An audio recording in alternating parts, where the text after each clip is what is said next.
dear students, I welcome all of you in the King classes. The topic which we are going to discuss today in the economics is consumer equilibrium with the indifference curve analysis. Before going to the topic, we should have the concept about budget set and the budget line or price line. So what is a budget set? It refers to the attainable combinations of a set of two goods, given prices of the goods and income of the consumer.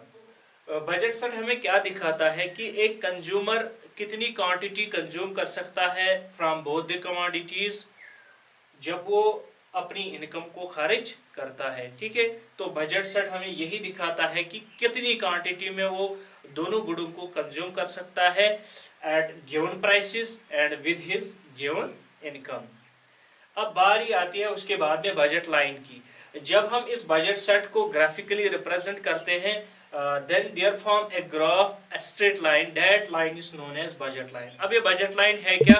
It's a line showing the different combinations of set of goods which a consumer is going to buy with given prices of goods. For example, good X and good Y, and with his given income. Now we are showing graphically the budget line or price line. तो यहाँ पर हमें जो figure given है, the straight line which is cutting the both axis is known as price line और budget line. तो ये हमें दिखाता है कि कंज्यूमर किस तरीके से अपनी इनकम को स्पेंड कर सकता है so that he will consume the both the commodity. और एक चीज यहाँ पर आप याद रखेंगे, feasible and non feasible combination या अटेनेबल या नॉन अटेनेबल कॉम्बिनेशन। ये वाला पोर्शन जो होगा नॉन अटेनेबल कॉम्बिनेशन, ठीक है, ये होगा अटेनेबल कॉम्बिनेशन। इसका मतलब क्या है, जो इस लाइन के अंदर वाला पोर्शन है वहां पर कोई भी कॉम्बिनेशन कंज्यूमर चूज कर सकता है so that he will be able to spend his income and will get maximum satisfaction from the consumption of goods. But ये जो प्राइस लाइन के बाहर वाला एरिया है इसको कहते हैं नॉन अटेनेबल या नॉन फीजिबल सॉल्यूशन। तो ये वो एरिया होगा जो एक कंज्यूमर अटेन नहीं कर पाएगा। ठीक है, सो a consumer will be only in equilibrium when he will spend his income, and this price line shows us that those combination which are convex to the origin, वही combination उसको equilibrium में ला सकती है and he can afford these combinations. Consumer equilibrium refers to the optimum choice of the consumer. It is achieved when he maximizes his satisfaction given his income across different goods. अभी consumer equilibrium होता क्या है? Consumer equilibrium वो होता है जब एक consumer higher level of satisfaction पर पहुंच जाता है। कैसे वो पहुंच जाता है? When he will achieve the maximum satisfaction given his income across different goods.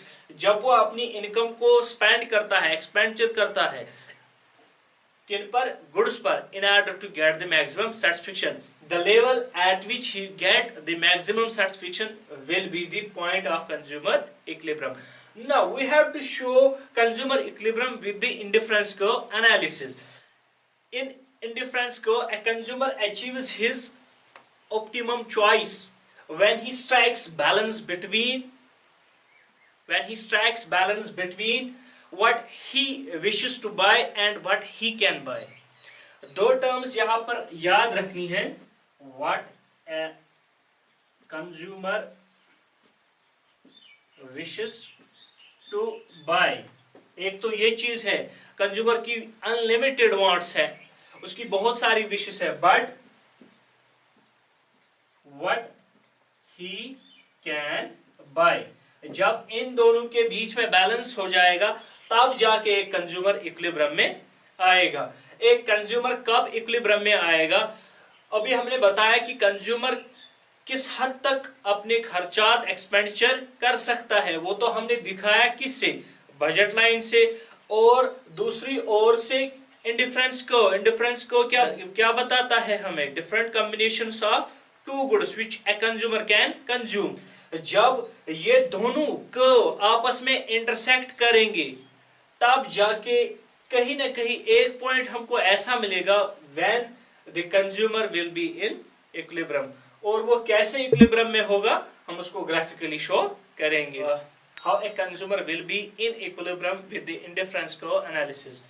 तो अभी हमने आपको दिखाया था द स्ट्रेट लाइन, ये बजट लाइन है, प्राइस लाइन है कि कहां तक ये कंज्यूमर खर्च कर सकता है। और ये जो इंडिफरेंस कर्व है, these are the different combinations which a consumer can he has to take in mind that he has limited resources। उसके पास में given income है, वो ज्यादा एक्सपेंडिचर नहीं कर सकता, ज्यादा कंज्यूम नहीं कर सकता। In order to be in equilibrium, he has to choose a optimum point or equilibrium point where he can achieve the maximum satisfaction with his given income। ठीक है, तो यहाँ पर जब इंडिफरेंस को और ये बजट लाइन आपस में टेंजेंट होंगी, then there will be a point where a consumer will be in equilibrium। A consumer is here in equilibrium while consuming 20 units of commodity X and 15 units of commodity Y। And also how we are going to show that when a consumer will be in equilibrium? A consumer will always be in equilibrium with two case commodity when marginal rate of substitution of X, Y will be equivalent to price of X divided by price of Y। ठीक है, तो ये marginal rate of substitution होता क्या है? marginal rate of substitution है the rate at which we are going to change the commodity one in terms of other। ठीक है, how we are going to increase one and decrease other, and how we are going to decrease one and increase other, this is the marginal rate of substitution।